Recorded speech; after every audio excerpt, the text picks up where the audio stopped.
Graça e a paz do Senhor Jesus, amém, queridos? Que bom estarmos aqui, amém?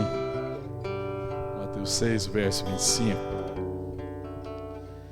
Diz assim a palavra de Deus: Por isso vos digo, não andeis ansiosos pela vossa vida, quanto ao que haveis de comer ou beber, nem pelo vosso corpo, quanto ao que haveis de vestir. Não é a vida mais que o alimento e o corpo mais do que as vestes? Observai as aves do céu, não semeiam, não colhem, nem ajuntem em celeiros, contudo, vosso Pai Celeste as sustenta. Porventura não valei vós muito mais do que as aves? Qual de vós, por ansioso que esteja, pode acrescentar um côvado ao curso da sua vida? E por que andais ansiosos quanto ao vestuário? Considerai como crescem os lírios do campo, eles não trabalham nem fiam. Eu, contudo, vos afirmo que nem Salomão, em toda a sua glória, se vestiu como qualquer deles. Ora, se Deus veste assim a erva do campo, que hoje existe e amanhã é lançada no forno, quanto mais a vós outros, homens de pequena fé? Portanto, não vos inquieteis dizendo que comeremos ou que beberemos, ou com que nos vestiremos, porque os gentios é que procuram todas estas coisas, pois vosso Pai Celeste sabe que necessitais de todas elas. Buscai, pois, em primeiro lugar o seu reino e a sua justiça, e todas essas coisas vos serão acrescentadas. Portanto, não vos inquieteis com o dia de amanhã, pois o amanhã trará os seus cuidados. Basta ao dia o seu próprio mal. Vamos orar. Te adoramos, te louvamos, ó Deus, te agradecemos por tua graça que nos reuniu, que nos chamou à tua presença, pelo dom de Cristo, pela vida, pela comunhão, pela redenção, ó Deus, e agora pela tua palavra. Pedimos a tua palavra, Deus, fala ao nosso coração. Nós estamos aqui reunidos como povo de Deus, como família de Deus. Queremos conhecer a tua vontade e andar nessa vontade, para a glória do Senhor e para a alegria nossa. Em nome de Jesus. Amém. Estamos vivendo um tempo desafiador, né? Todo momento a gente vive situações diferentes, né? Estamos saindo de uma pandemia, graças a Deus, mas aí depois se defronta com a questão da guerra que está acontecendo aí, e como que tudo isso abala, né? Tudo, as coisas no mundo estão todas interligadas, né? Um problema lá do outro lado do mundo abala a estrutura, a economia de todos os lugares. E já não bastasse toda a ansiedade que a enfermidade causou por causa de todos os problemas, a gente continua vivendo um outro problema. E muitas vezes nós somos tomados por ansiedade, né? Ansiedade, na verdade, é uma preocupação intensa, excessiva e persistente com as coisas que virão, com o dia de amanhã, com as coisas cotidianas. É uma sensação, né? Uma sensação permanente de que alguma coisa pode dar errado. E o Senhor, conhecendo, né, os seus discípulos, Ele ministra as suas vidas, depois Ele vem ministrando aqui, né, no Evangelho de Mateus, Mateus vem relatando, Ele vem ministrando aos seus corações, e aqui nesse momento Ele chama eles a não andarem ansiosos por coisa alguma dessa vida. E isso aqui tem um alcance muito grande. Ele fala para que eles não estejam ansiosos, mas que eles deviam buscar primeiro o reino de Deus e sua justiça, e todas as outras coisas seriam acrescentadas. Quando Mateus escreve esse evangelho, o evangelho de Mateus tem um foco muito em apresentar Jesus como Messias, que ele é o Messias prometido no Antigo Testamento, e trazer o reino de Deus até os homens. Ele vai falar muito de reino. E aqui Jesus está falando: buscai o reino de Deus e sua justiça. A dificuldade que eles tinham com o reino é que eles pensavam num reino glorioso. Existe a promessa, o Antigo Testamento de fato promete uma restauração do reino, e que o Messias viria. A grande dificuldade que o povo tinha, que os judeus na época de Jesus tinham, que os discípulos tinham, era compreender que a vinda do reino se daria em duas dimensões. A primeira dimensão era a dimensão espiritual, depois seria na dimensão da glória. Ele veria completamente, vai vir em glória, o Senhor Jesus voltará em glória, amém, querido? Nós esperamos a vinda do Senhor. Mas o primeiro momento, a vinda desse reino, ela vem de forma espiritual, em forma de poder espiritual. E era necessário que Jesus se humilhasse. Eles estão esperando um rei poderoso que vai tirar eles do domínio de Roma e estabelecer um reino de glória. Mas primeiro era necessário tirar eles do domínio do pecado, da escravidão do pecado. Era preciso estabelecer um reino espiritual. E aí Jesus, o Rei da Glória, ele vem de forma humilde. Ele é humilde, ele é o Cordeiro de Deus, ele é o Cordeiro que tira o pecado do mundo. É aquele que vai se sacrificar em favor dos nossos pecados, para nos dar salvação e redenção, e que vai ser exaltado para enviar do seu próprio Espírito, porque o Espírito Santo é o Espírito de Cristo. E dar a nós vida espiritual. Tanto que Jesus fala, olha, o reino não vem em visível aparência, porque o reino é Cristo em nós, amém, queridos? Glória a Deus. E essa seria a dificuldade, esse seria o desafio. E aí quando ele fala aqui no texto, que ele chama e está ministrando, não andeis ansioso pela vossa vida, verso 25, por isso vos digo, depois que ele vem ministrando todo isso tudo que ele está ministrando, ele está aqui dentro do Sermão do Monte ainda, ele vem ministrando, né? E aí ele fala, por isso vos digo, não andeis ansiosos pela vossa vida. Amém, querido? Aí você fala assim, gente do céu, como não viver ansioso? Né? Aí a gente fica pensando, Deus, você está falando sério? É sério isso aí? E às vezes a gente tem essa dificuldade com a palavra, né? Que a gente fica tentando dar uma relativizada na palavra. Mas ele está chamando a não andar ansioso. É possível não andar ansioso quanto à nossa vida, amém, irmão? Glória a Deus, é possível andar. É possível viver sem ansiedade. Mas é necessário que a vida seja vista, então, nessa dimensão do reino. Porque ele diz que deve-se buscar o reino dos céus, buscar o reino e sua justiça, e todas as coisas vão acrescentadas. A nossa dificuldade, o que traz ansiedade ao nosso coração, é porque a gente caminha preocupado com o amanhã, tentando salvar de alguma forma, com o nosso esforço, com a nossa possibilidade, com o nosso braço, as expectativas que nós temos da vida, muitas vezes resultado das nossas carências, muitas vezes resultado da nossa ganância ou ambição, ou daquilo que a gente entende por vida. E a ansiedade, ela vem exatamente por causa disso, porque nós temos medo, temos temor, que não aconteça dessa forma, que as coisas possam dar errado, e que a gente passe por dificuldades. Então, de vez de eu lidar com a dificuldade do dia, e saber como lidar com a dificuldade, porque ele fala, olha, basta a cada dia o seu próprio mal, ou seja, basta a cada dia as dificuldades, todos os dias você vai lidar com certas dificuldades, e tem que ver como é que vou lidar. Não vos inquieteis com o dia de amanhã. Descansem em Deus. Entendam que vocês foram chamados para manifestar vida agora. Que vocês devem se preocupar não como é que será a vida amanhã, mas vocês devem se ocupar de entregar hoje e de viver hoje o que Deus quer que você viva. Não se preocupe como será a sua vida amanhã. Não fique inquieto com amanhã. O amanhã terá os seus cuidados, terá suas dificuldades e Deus vai dar graça. Então não se preocupe com o que vai acontecer amanhã, mas se ocupe de entregar hoje o que você deve entregar. Se ocupe de abençoar as pessoas da forma que você pode abençoar, com aquilo que você já recebeu de Deus. Vivam na dimensão do reino. Se ocupe em saber qual é a vontade de Deus para você hoje. A ansiedade, muitas vezes, é porque eu não me ocupo em viver a vida de Deus e a vontade de Deus hoje. E eu estou inquieto com o que vai acontecer amanhã. Enquanto eu deveria estar ocupando o meu tempo, a minha mente, gastando as minhas energias em manifestar a graça hoje. Amém, irmão? Está entendendo o que eu estou falando, irmão?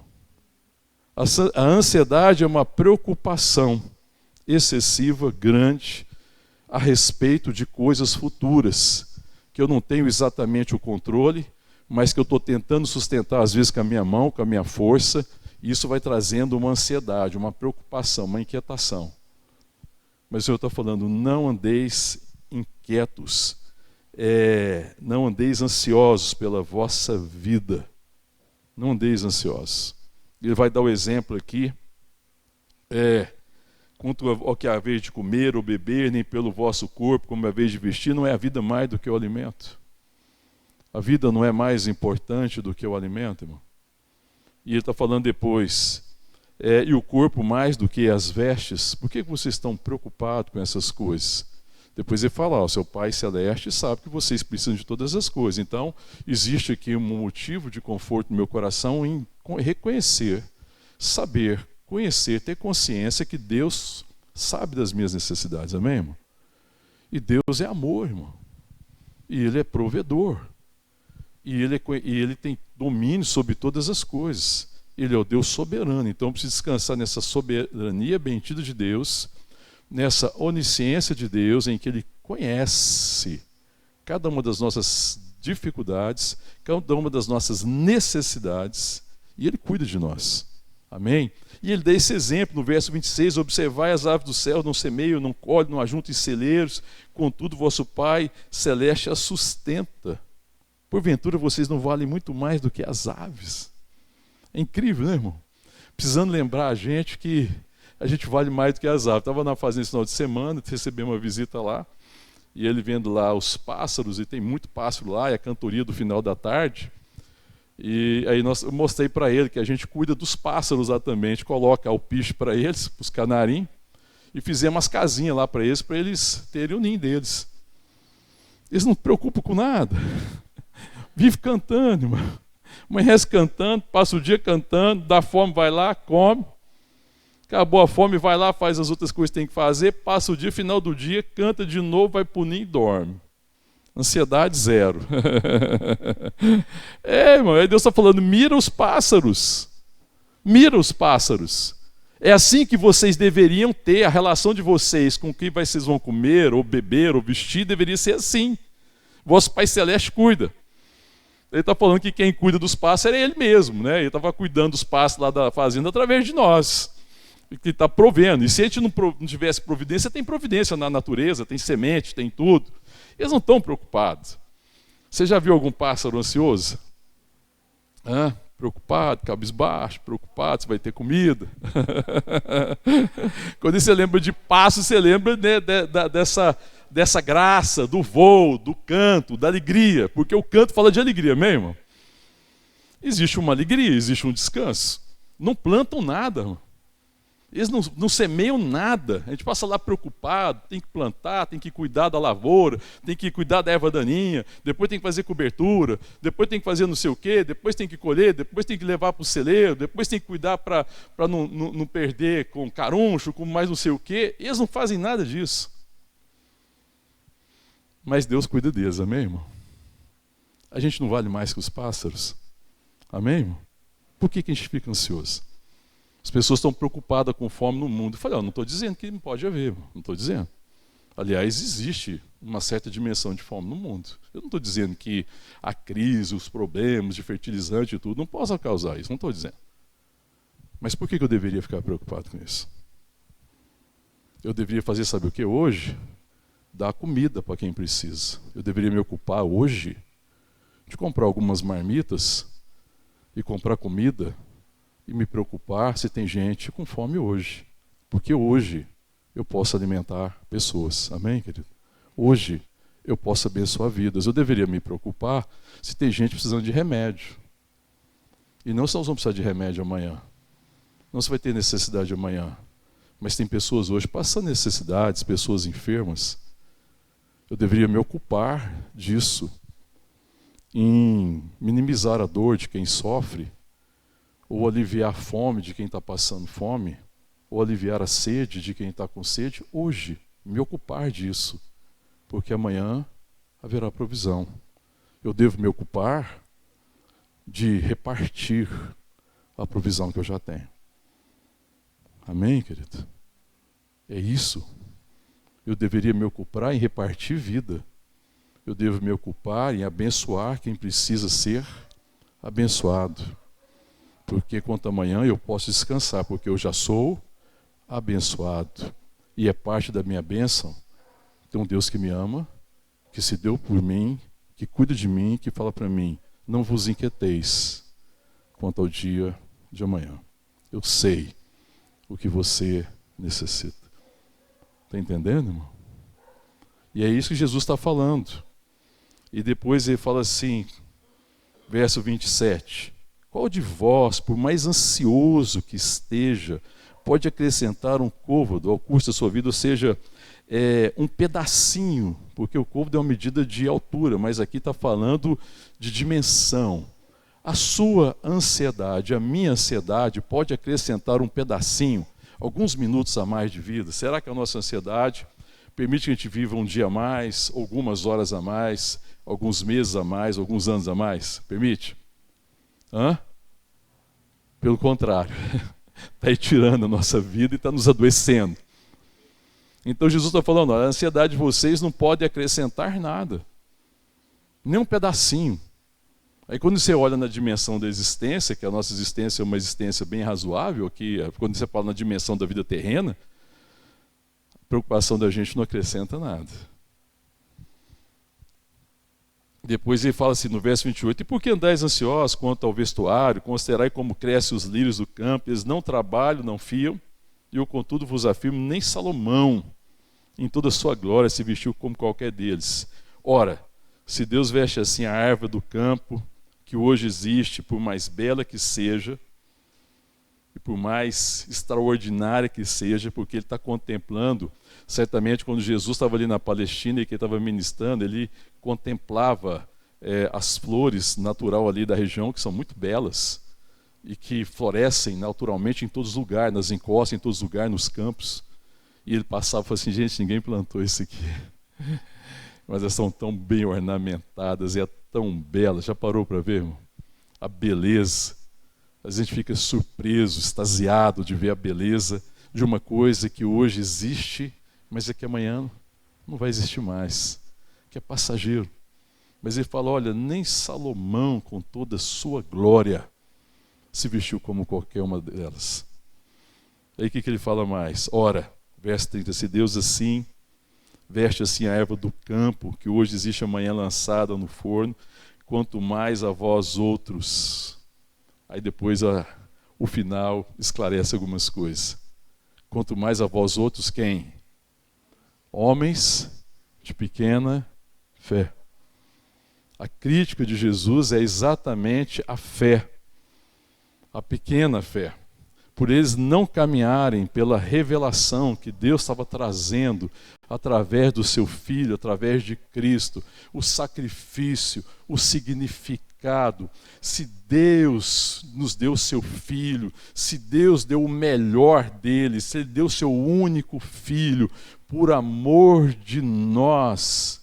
Aí Paulo, quando escreve a carta aos Romanos, no capítulo 8, ele vai dizer, se Ele nos amou assim, ao ponto de dar seu Filho, se Ele nos deu o maior presente, se Ele nos deu a maior dádiva, Ele não nos dará graciosamente todas as outras coisas? Amém, irmão? Ora, se Ele está nos dando o seu Filho, se Ele deu o impossível, se Ele fez o inimaginável, se Ele entregou seu Filho para nos redimir, que prova maior eu terei então do amor de Deus? Se essa é a grande prova do amor, se essa é a prova suprema, mais elevada do amor, que é Deus dar o seu Filho para nos salvar, para nos redimir, Ele não nos dará graciosamente todas as coisas? É por isso que Ele está falando, homens de pequena fé. Por que vocês estão tão inquietos assim? E ele continua no verso 31, portanto, não vos inquieteis dizendo que comeremos, que beberemos, ou com que nos vestiremos, porque os gentios, os pagãos, os ímpios, é que procuram essas coisas. É normal que alguém que não é filho de Deus, que não conhece o amor de Deus, que não tem revelação do sacrifício do seu Filho Jesus, do seu amor imensurável, ande ansioso pelas coisas dessa vida. O mundo anda assim. O mundo fica ansioso por essas coisas. Os gentios pagãos, eles andam assim. Eles não sabem como vai ser o amanhã. Porque o amanhã depende de quê? Do esforço dele. Então o grande problema do gentio, do ímpio, do pagão, comparado com os filhos de Deus, é que o gentio pagão traz amanhã nos seus braços. Ele traz amanhã nos seus ombros. Ele está tentando sustentar o amanhã. O amanhã depende do seu esforço, depende da sua possibilidade. E se o amanhã depende da minha possibilidade, do meu esforço, é normal, obrigado, que eu seja tomado de quê? De ansiedade. É normal, porque se o amanhã depende só do meu esforço, se eu não espero na graça de Deus em relação ao amanhã, então é normal. Mas é normal, ele está dizendo, é normal. Os ímpios, os gentios, os pagãos é que se preocupam com o que vão comer, beber, vestir, como é que vai ser o dia de amanhã, porque o amanhã depende do esforço, depende se ele ajuntou, depende se ele colheu, depende se ele tem colheita. Eles não esperam no amor de Deus, ele não é filho de Deus. Então é normal, mas vocês não, vocês são filhos de Deus, homens e mulheres de pequena fé, porque vocês estão preocupados, porque vocês estão ansiosos, se vocês vão ter vida, se vocês vão ter condições, se vai haver o necessário, se não vai haver necessário. Por que vocês estão inquietos? Quem fica inquieto assim são as pessoas que não conhecem o Pai. Mas vocês são filhos de Deus. Por que vocês estão inquietos com essas coisas? Ou vocês não conhecem quem é o Pai? Ou vocês não conhecem a dimensão do amor do Pai? Ou vocês não conhecem a profundidade, a extensão, a altura, a largura do amor de Deus? Jesus está repreendendo eles nesse sentido, no bom sentido, no sentido de que abrir os olhos e o entendimento para que eles saibam quem eles são e quem Deus é, e entendam a vida na perspectiva do reino. Porque Jesus está inaugurando um reino eterno. E o mundo se preocupa com coisas passageiras e temporais. Vocês fazem parte de um reino eterno. Vocês não são parte de um reino que passa. Vocês não fazem parte daquilo que não permanece. Vocês agora permanecem eternamente, porque a obra de Deus, as coisas de Deus permanecem eternamente. Vocês estão na dimensão da eternidade, mas vocês ainda estão vendo a vida na perspectiva daquilo que passa. E vocês devem ver a vida, enxergar a vida na perspectiva, na revelação daquilo que é eterno. Estas coisas dessa vida passam. Não se preocupem com elas, vocês não estão mais nessa dimensão. Vocês estão na dimensão do reino de Deus. Vocês são filhos da graça de Deus. E vocês devem buscar então o que, irmão? O que Jesus fala para eles? Verso 32 diz assim, olha lá comigo, porque os gentios é que procuram todas essas coisas. Os gentios estão preocupados com as coisas que passam. Os gentios não enxergam na perspectiva daquilo que é eterno. Ele não consegue ver o absoluto de Deus. Os gentios estão em trevas. Eles não conhecem o amanhã. O gentio não consegue enxergar o amanhã. Ele tem ansiedade porque ele não sabe o que tem esperando ele amanhã. Ele tem medo do amanhã.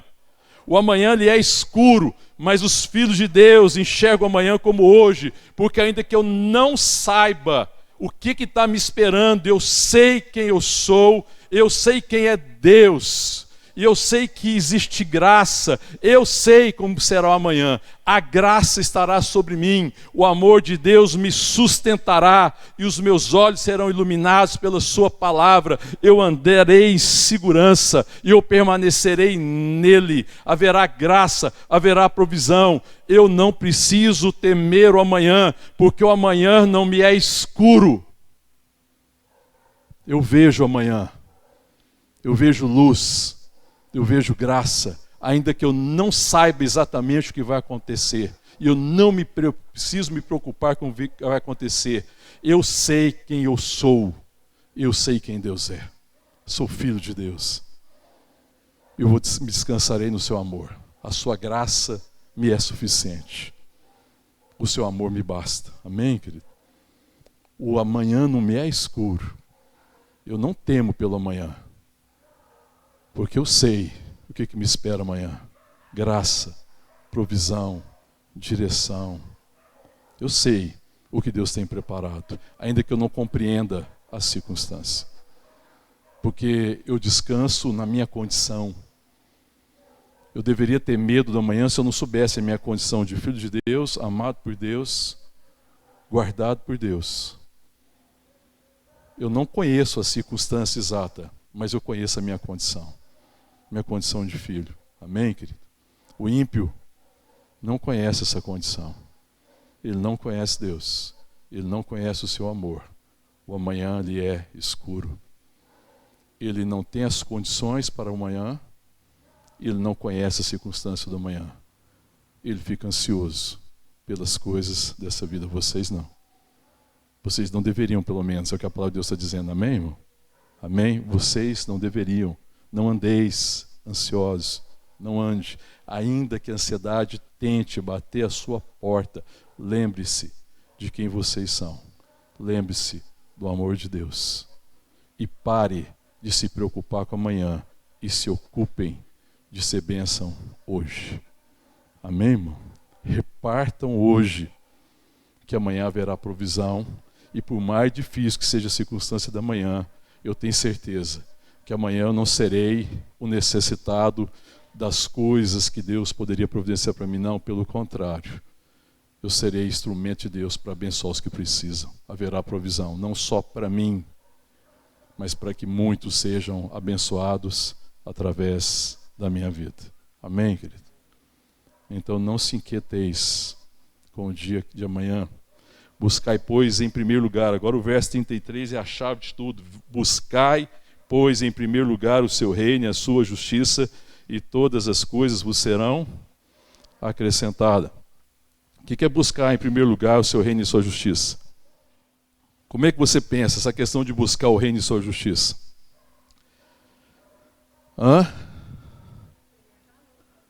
Os valores, o que mais?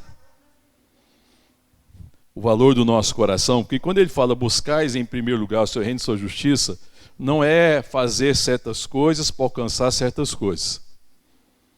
Buscar em primeiro lugar o seu reino e sua justiça é ser movido por quem eu sou, pela natureza que eu tenho em Deus e ter os motivos corretos.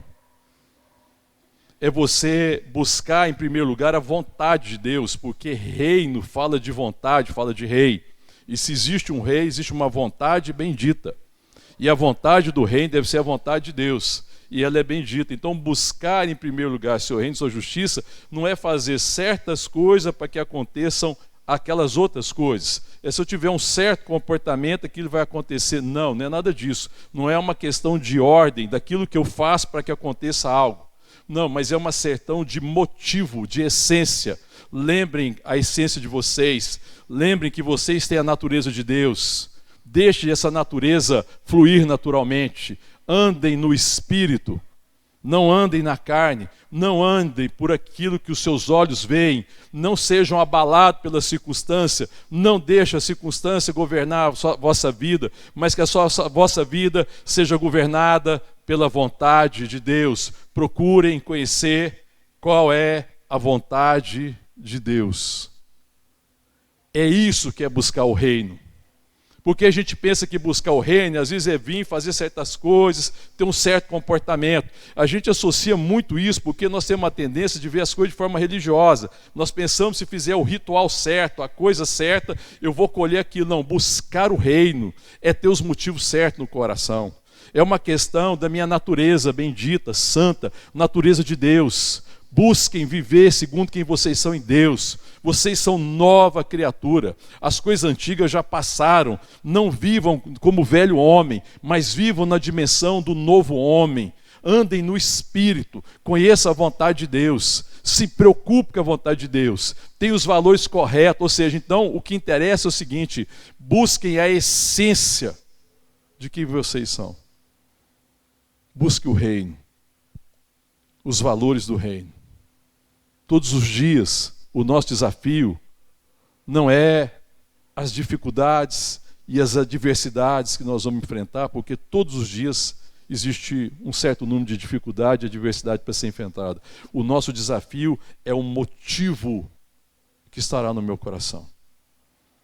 O meu desafio são os valores que estão no meu coração. O meu desafio é a essência. Se naquele dia todas as circunstâncias vão extrair o melhor de mim ou o pior. As dificuldades extraem o melhor de você ou o pior? Porque tem gente até que acha que pode, né? Que fala assim, não, mas você não viu o que aconteceu? Você não viu o que fizeram comigo? Você não viu o que falaram? Você não viu o que passei? Aí isso já justifica eu ter o pior comportamento, viver da pior forma, fazer as piores coisas. Como se a circunstância é que fosse determinante. E na verdade, como se não existisse maldade no meu coração, mas se eu fiz alguma coisa má, é porque fizeram mal comigo. Mas a palavra de Deus está chamando, buscai, pois, o reino. Deixem que a essência de vocês, como filho de Deus, a natureza divina prevaleça. Que vocês sejam luz na escuridão. Que onde estiver caos, que vocês sejam aquele que põe ordem no caos. Onde houver desesperança, que vocês sejam a própria esperança. Onde houver dificuldade, que vocês sejam aqueles que têm autoridade para olhar acima da dificuldade, vencer a dificuldade, manifestar o amor de Deus, manifestar a vida de Deus. Amém, querido? Está me entendendo? Busquem o reino. Então, buscar o reino, irmão, é uma questão da essência. É a essência de quem eu sou. É uma questão dessa natureza. Porque o resto segue. Porque se eu buscar o reino, aí sim as outras coisas serão acrescentadas. Porque quando você busca o reino, Deus mesmo cuidará de acrescentar tudo aquilo que é necessário para que a sua vida e a minha vida seja a máxima expressão do reino, seja a máxima expressão do seu amor, para que a minha vida e a sua vida seja para a glória de Deus. Então, ser acrescentado é o seguinte: faz certas coisas, vai na igreja, vai em alguns cultos, porque agora está valendo ir em alguns, né, irmão? Não precisa mais estar indo em culto, não precisa ter compromisso com as pessoas, eu não preciso participar de mais nada, eu não preciso me importar com as pessoas, eu agora me justifico nos problemas, as circunstâncias estão me justificando, eu me afastei, eu não sei o que está acontecendo com as pessoas, eu não sei das dificuldades, mas afinal de contas a situação é difícil, é caótica, os problemas estão aí, a morte está em todo lugar, então agora eu estou justificado, eu não preciso fazer nada, eu estou vivendo para mim. Cheio de medo e de ansiedade. Porque se você procurar colocar em curso e sustentar o seu projeto e a sua vida, o resultado é ansiedade. A ansiedade é porque a vida está fugindo do meu governo. É porque eu ainda estou vivendo muito para mim. Eu estou olhando naquilo que eu quero construir. A ansiedade é muito resultado também do meu reino. Está entendendo isso, irmão? Quando eu falo em relação a essas coisas, eu não estou falando da ansiedade, que é resultado de dificuldade ou de uma enfermidade, que ela existe. Eu estou falando dessa ansiedade, que é resultado da falta de fé, no sentido de ver a vida na perspectiva egoísta, de ver a vida para mim. Nessa perspectiva, irmão, em que eu não estou me sacrificando em favor do outro. Porque quando eu vivo a vida na dimensão do reino, e que eu busco o reino e a vontade de Deus, eu estou pronto para sacrificar os meus projetos pessoais em favor da comunhão. Eu estou pronto para sacrificar os meus projetos e as minhas ambições pessoais e as minhas cobiças. E sacrificar a minha tentativa de suprir minha carência, que é um engano, porque só Deus pode suprir a minha carência. E eu sacrificar o que for necessário em favor da família. Qual que nós vemos hoje, qual que é a realidade de muitas famílias hoje, irmão? Muitos pais, muitos homens, né? Eu vou falar aqui de muitos homens. E acontece com as mulheres também, mas acontece muito mais com os homens. Eles estão sacrificando o seu projeto pessoal de carreira, de poder, a sua ganância, a sua ambição, em favor da família, ou estão sacrificando a família por causa do seu projeto pessoal? Me diga. Qual que é a regra que tem acontecido? Os homens desse século estão sacrificando seus projetos e ambições pessoais, o seu desejo de poder, de reconhecimento, a sua ganância, a sua ambição em favor da família, ou estão sacrificando a família para colocar em curso o seu projeto e a sua ambição de poder, de ter coisa, de ser reconhecido, para ver se satisfaz a sua carência de ser alguém. Porque não conhecem quem é em Deus. Porque não conhecem os valores de Deus. Porque não conhecem o amor de Deus. E não sabem o que Deus ama. E não está amando o que Deus ama. E está sacrificando tudo que Deus ama em favor de um projeto pessoal. Porque, afinal de contas, eu tenho que ter sucesso. É o tal do sucesso, irmão. O que é sucesso, afinal de contas, irmão? O que é sucesso para um homem que pode conseguir grandes coisas e conquistar muitas coisas financeiras, pode conseguir um reconhecimento desse mundo, mas ele pode sacrificar no altar do sucesso a sua família? Isso é sucesso, irmão? Será que isso é sucesso, irmão? E o mundo trabalha contra as mulheres, né? Vou pegar agora também nisso, né? A visão feminista. Me desculpe quem pensa ao contrário. É uma visão seguinte: as mulheres têm que ter sucesso. E sucesso é fazer tudo que os homens fazem, é ser como os homens, é não depender dos homens, é disputar os papéis, é disputar os lugares. E elas estão perdendo a perspectiva, elas estão sacrificando a família para terem sucesso. E estão chamando isso de sucesso. E não entende qual que é o papel, o chamado. Não estão vivendo na perspectiva do reino.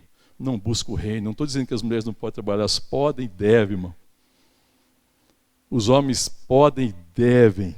As pessoas podem buscar melhores colocações, conhecimento, podem e devem. Mas se isso for à custa do sacrifício da família, dos filhos, do lar,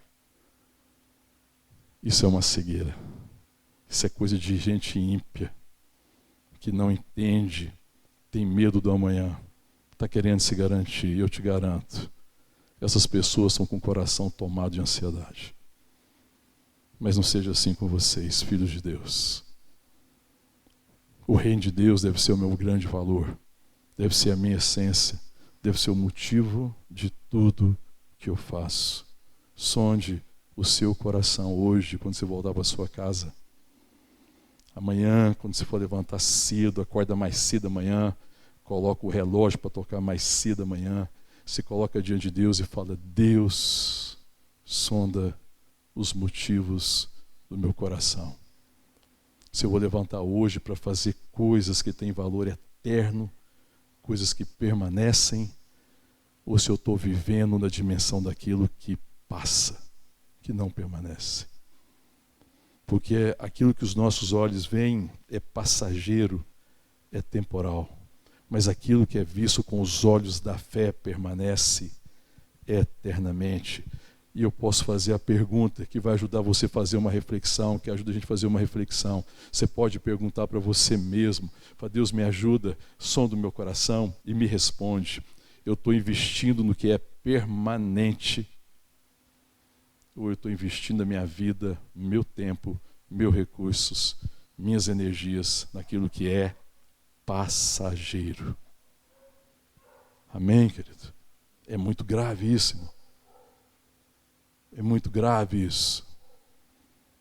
Não invista a sua vida naquilo que é passageiro, mas invista a sua vida, o seu tempo, a sua dedicação, o seu esforço naquilo que permanece para sempre. Temos que conhecer o coração de Deus, busque o reino, porque, irmão, se eu estiver fazendo a coisa que Deus quer que eu faça, se eu estiver sendo movido por esse fundamento, por aquilo que se sustenta, porque aquilo que se sustenta é aquilo que permanece para sempre. Se eu estiver construindo a minha casa sobre a rocha, se o meu fundamento da minha vida, Jesus vai falar logo depois desse texto dos dois fundamentos, do homem que construiu a casa sobre a rocha e sobre a areia. Quem construiu a casa sobre a rocha é quem ouviu a palavra de Deus e a praticou. É o fundamento. O edifício foi construído sobre este fundamento, permanece. Veio o rio, veio a tempestade, veio tudo, deu contra aquela casa e ela não caiu, porque estava construída sobre a rocha, construiu na perspectiva daquilo que permanece. Os seus valores são os valores do reino. Mas a palavra diz que também veio a chuva, veio o vento e deu com ímpeto sobre a casa que foi construída sobre a areia, e ela foi destruída, e foi grande a ruína, porque ela não foi construída sobre o fundamento do reino. Desprezou a vontade de Deus, ouviu, entrou aqui e saiu desse lado. Construiu sobre a rocha, investiu sua vida naquilo que não permanece. O tempo logo vai provar que não existe fundamento e a destruição vai ser imensa. Buscai, pois, o reino, porque se você estiver buscando o reino, e se o seu motivo é o reino, e se os seus valores são o reino, você não tem que se preocupar com o que falta, com o que precisa, com o que é necessário. Sabe por quê, irmão? Porque Deus vai prover tudo que for necessário para que a sua vida seja um testemunho do reino. Se o que você está fazendo é por causa da vontade de Deus, descanse. Amém, querido? Se você que está fazendo nasceu no coração de Deus. Nós cantamos uma música aqui que a gente quer mergulhar mais fundo para conhecer os sonhos do coração de Deus. Se eu estou fazendo, se eu estou vivendo, é resultado da vontade de Deus, eu posso descansar. Sabe por quê, irmão? Tudo virá, tudo será acrescentado. Não se preocupe com o que falta. Não é nenhuma questão, você fala assim, pastor, você está falando que às vezes eu tenho que mudar a minha atividade, eu tenho que mudar de emprego, de profissão. Não estou dizendo nada disso. Você faz o que você está fazendo, você cumpre o emprego que você está cumprindo, o trabalho que você está fazendo com os valores corretos, com o coração correto, com o motivo correto, com o valor do reino. Então, às vezes, a gente tem que ser transformado no nosso entendimento. Às vezes não é nem mudar de lugar. Mas se você tiver que mudar de lugar, porque se você está equivocado, porque você foi para algum lugar que Deus não quer que você esteja lá, mas se você buscar o reino e a sua justiça, deixa que Deus vai mudar. Porque tudo vai ser acrescentado, porque é Deus que vai dar as condições. Ele sabe das necessidades, Ele vai prover. Então, se eu estou fazendo a vontade de Deus, eu não preciso me preocupar com amanhã, irmão. Porque amanhã o Senhor proverá. Eu posso deitar, descansar, em paz eu durmo, porque amanhã Deus há de prover. Às vezes fala assim, puxa, amanhã nós vamos precisar disso. Tudo bem, Deus sabe. Amanhã a gente levanta, dá graças pelo dia e espera a bênção. E ela virá. Amém, irmão? A gente vive certas experiências. Mano. A Missão Resgate da Paz é uma prova disso. Eu acho que Deus trabalha muito no nosso coração lá. Marília está ali, eu fico vendo a Marília lembrando, né, das necessidades da Missão Resgate da Paz. Desafio, né, Marília? Marília, essa semana, passou por algumas lutas, né, Marília? As dificuldades existem, os desafios existem, existe a dificuldade cada dia, mas existe graça. E eu nunca temi, irmão, que amanhã falte alguma coisa para cumprir o chamado da igreja na Missão Resgate da Paz. Sabe por quê? Porque aquilo começou no coração de Deus. É a vontade de Deus. E Deus é que cuida das coisas do reino. Quem paga a conta do reino é o Rei. Ele é o Senhor de todas as coisas. Eu não me preocupo com a igreja amanhã, irmão. Nunca foi a minha preocupação. Eu não estou dizendo que eu não tenho angústia. Eu não estou dizendo, irmão, que a igreja não causa angústia ao meu coração. Causa grandes angústias. Causa dor. Causa sofrimento ao meu coração. Mas ansiedade não, irmão. Sabe por quê? Porque a igreja do Senhor, ela é o corpo de Cristo. Nós somos chamados com santa vocação. E tudo que a igreja precisar será provida pelo Rei. Ele proverá, irmão. Não temo pelo amanhã. Não estou incomodado com amanhã. Eu não estou inquieto com amanhã. A minha oração a Deus é, Senhor, me ajuda a entregar hoje e a salvar o dia de hoje. Não querer salvar o dia de amanhã, irmão. Nós estamos querendo salvar o futuro e estamos perdendo o presente. Ouça o que eu estou te dizendo. E eu creio que estou dizendo isso pelo Espírito Santo de Deus. A igreja brasileira está querendo salvar seu futuro. Está perdendo o presente. Porque em vez dela salvar o hoje e viver hoje para a glória de Deus e buscar o reino e buscar a sua justiça, é uma igreja preocupada com o seu futuro, preocupada com bens, com as coisas desse mundo, tem perdido a perspectiva. E o Senhor está falando, não vos inquieteis quanto ao dia de amanhã. Façam hoje o que vocês já receberam condição, provisão e graça. E amanhã terá os seus próprios cuidados, mas com os cuidados virá a provisão, virá a direção, virá a graça. Então não se inquietem com amanhã. Ocupem-se de viver hoje. Salve o dia chamado hoje. Entende o que eu estou dizendo, irmão? E nós estamos sacrificando muito aquilo que Deus poderia fazer agora por causa da nossa preocupação com amanhã. A nossa preocupação com amanhã é o motivo da igreja não fazer o que tem que fazer hoje.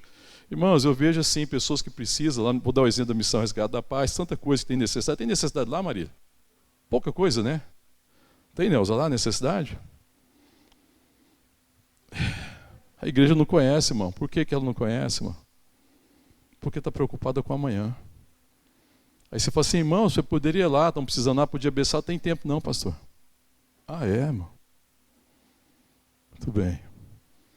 Certamente eu estou sacrificando o meu tempo com coisas, o tempo que eu deveria dedicar ao que o Senhor está me chamando para fazer, às vezes não pergunto para Ele. Aí eu sacrifico a família e o corpo por causa de um projeto e uma ambição pessoal.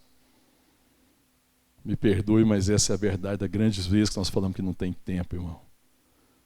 Eu falo por mim, irmão, porque muitas vezes eu falei que não tinha tempo, mas no fundo eu estava sacrificando o que Deus ama em favor de projeto pessoal. Estava equivocado, não estava buscando o reino, eu buscava o meu interesse. Qual interesse nós estamos buscando? E aí é interessante porque Jesus não só fala para buscar o reino, não é isso, irmão? Volta comigo no verso 33, buscai o reino. Buscai, pois, em primeiro lugar o seu reino e a sua justiça. O que é buscar a sua justiça, irmão? Buscar o reino fala da vontade de Deus. Busque conhecer a vontade de Deus, busque saber o que Deus ama, busque valorizar o que Deus valoriza, ter os valores de Deus no seu coração, busque ser guiado pelo Espírito. Agora, buscar a justiça, o que é? É a mesma coisa, irmão? O que é buscar a justiça? É manifestar Cristo. É ser uma expressão dele. Quando eu penso em buscar a justiça, é a pergunta o seguinte, o que você está fazendo tem como prioridade a comunidade? O que você está fazendo prioriza a comunidade? Porque buscar a justiça é me importar com a comunidade. Você tem compromisso com a comunidade? Ouça o que eu estou dizendo, irmão, você tem compromisso com a comunhão do corpo de Cristo, porque buscar a justiça significa que quando eu busco as coisas, os meus valores incluem o compromisso com a igreja, inclui o compromisso com a comunidade, inclui o compromisso com o próximo, porque amar a Deus é buscar o reino, amar o próximo é a justiça. Ame a Deus e ame o próximo, ame a Deus, conheça a sua vontade, ame a sua vontade, ande na sua vontade. Justiça, ame o próximo, seja Cristo para o outro, seja uma expressão de Deus. Então, o meu esforço, a minha dedicação inclui a comunidade. Se eu te perguntar o que você está fazendo, o tempo que você está gastando com as coisas da sua vida, é interesse da comunidade? Isso passa pelo interesse da comunidade, isso faz diferença para a comunidade, isso faz diferença para a sociedade, isso faz diferença para a família, isso faz diferença para a comunhão dos santos. Isso é justíssimo. Porque às vezes eu estou pensando em mim, estou pensando só na minha vida. A comunidade está sendo abençoada pelo que você faz, porque se não tiver, irmão, se a sociedade não é abençoada, se a comunidade não é abençoada, se a família não é abençoada, se o corpo não é abençoado, eu não busco a justiça de Deus. Estou vivendo para mim. Eu busco meus interesses. E a tragédia é que eu estou buscando coisas que passam. Eu não estou investindo naquilo que é eterno. Buscar a justiça, irmão, é essa coerência entre a essência de quem eu sou e aquilo que eu estou vivendo. Buscar o reino e sua justiça é viver de forma coerente com o chamado, com a essência de quem eu sou e coerente no meu viver. Quando existe uma coerência, andeis de modo digno da vocação a que for chamado, é o apelo de Paulo na carta aos Efésios, no capítulo 4. Andeis de modo digno da vocação que foste chamado, de forma coerente com o chamado, com a essência, com a sua natureza. Vocês são filhos de Deus, mas também com coerência, vivendo de forma coerente com quem vocês são, com a essência de quem vocês são. E aí, irmão, quando eu busco o reino e eu busco a justiça, então eu tenho autoridade para conduzir tudo que Deus quer que eu conduza. Amém, irmão? Autoridade da igreja, autoridade que eu e você temos, é quando nós buscamos o reino e buscamos a sua justiça, e Deus nos dá autoridade para organizar o caos, para mudar situações, para abençoar vidas, para manifestar a glória de Deus, para que onde eu esteja, ali esteja o reino, ali esteja a glória de Deus, ali Deus seja louvado. Amém, irmãos? Percebe o tamanho da dimensão? Percebe a grandeza da graça de Deus? É quando eu estou assim, vivendo de acordo com aquilo que é eterno. É quando eu não me movo mais por carência nem por ganância. Porque quando eu me movo por carência, para satisfazer os meus sonhos, os meus projetos pessoais de poder, de ter, de coisas materiais, isso só aumenta a ansiedade. Porque aí eu trago o futuro nos meus braços. Pegue o seu futuro, entregue nas mãos de Deus e confia nele. Tudo mais ele vai fazer, amém, querido? Entregue o seu futuro nas mãos de Deus, confie nele. Tudo mais ele fará. Porque se eu buscar o reino e confiar nele, ele me dará graça para buscar a justiça, viver de forma coerente com a sua vontade. E aí a minha vida será uma construção daquilo que é eterno. E o meu investimento não é passageiro. O meu investimento é naquilo que permanece. É ter compromisso com o que é eterno, a vontade eterna de Deus que nunca mudou. E ter compromisso com a comunidade. Buscar o reino e a justiça é compromisso com aquilo que é eterno. Compromisso com a comunidade. Isso é reino e isso é justiça. Viver para aquilo que é eterno. Amém? E viver para aquilo que eu posso oferecer hoje. Porque o reino é para ser vivido hoje e a justiça é para se cumprir hoje. Amém, irmão? Não espere pelo amanhã. Amanhã eu cumprirei a justiça. Não, irmão. Quem está deixando para amanhã nunca cumprirá. Porque quem deixa para amanhã não busca o reino.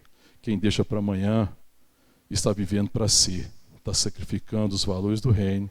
Está sacrificando a comunidade.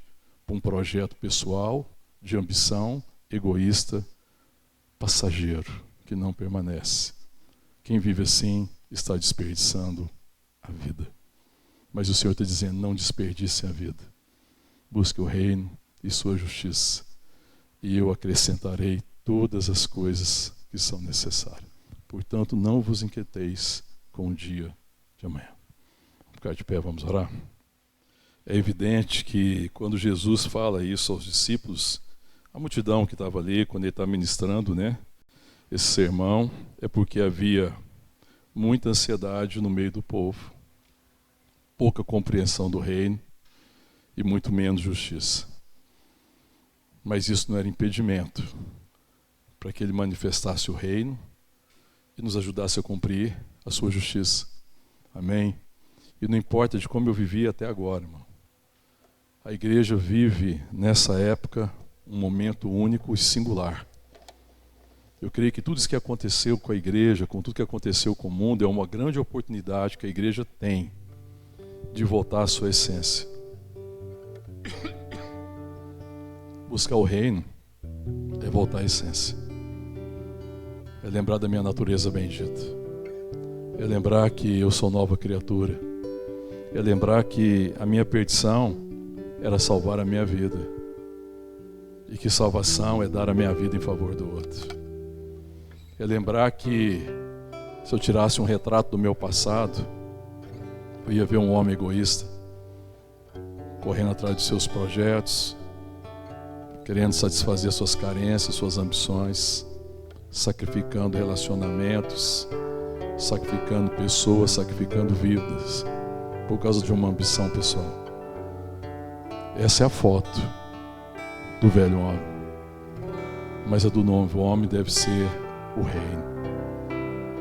Alguém que agora não quer salvar a sua vida, mas alguém que está dando a sua vida. Alguém que morre para que outros possam viver. Alguém que morre para os sonhos antigos, para os projetos antigos, para a ambição antiga, para a ganância antiga e para o antigo egoísmo, mas que agora vive para a glória de Deus. Alguém que busca a sua justiça. Alguém que vai deixar um legado de vida. Porque antes eu estava deixando um legado que não ia permanecer, porque era um legado de morte.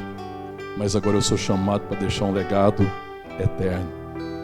E a pergunta que eu tenho que fazer: Senhor, eu estou deixando um legado eterno na minha casa, na minha família, na igreja, na comunidade, na sociedade?